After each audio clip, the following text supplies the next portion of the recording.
Good afternoon, dear teachers. Welcome to our 17th session. And it's me, Sitora Vahidova. We will learn new theme together.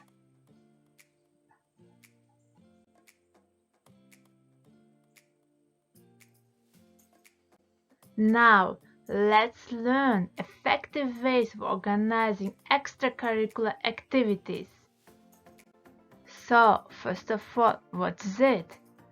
Extracurricular activities are activities that students do outside the classroom or their joint activities during teaching time, including sports, arts, events aimed at community engagement or student clubs organized around diverse hobbies or academic subjects.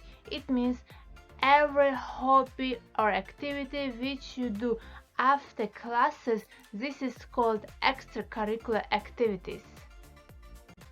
For people who do not feel connected to their peers or teachers, extracurricular involvement can be a gateway to reconnect with them, and this has a positive overall effect. Moreover, the feeling they get when connecting to others and contributing to the community has a positive impact on students' self-esteem. However, research also points to the fact that students with lower socio-economic status are less likely to participate in optional extracurricular activities. It is thus highly important that relevant policies and institutional strategies provide the necessary support to make extracurricular activities accessible for every student.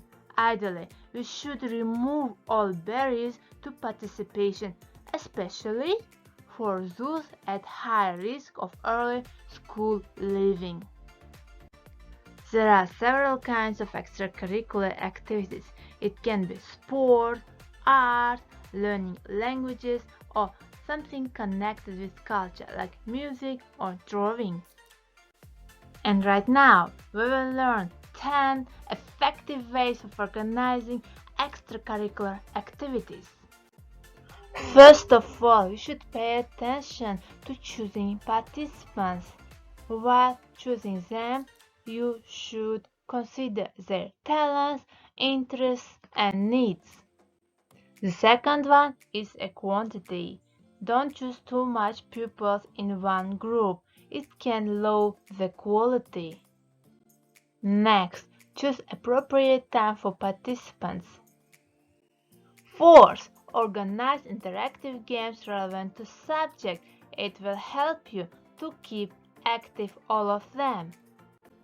Fifth, use ICT tools such as computers, speakers, smart boards, and etc. Sixth, organize different events, parties, and excursions. Seventh, make a positive atmosphere. Eighth, motivate children with your attention, sweets, or some gifts. Ninth, make an individual approach. 10th, appreciate them.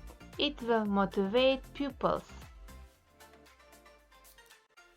I hope this presentation was useful for you. Thank you for attention. Goodbye.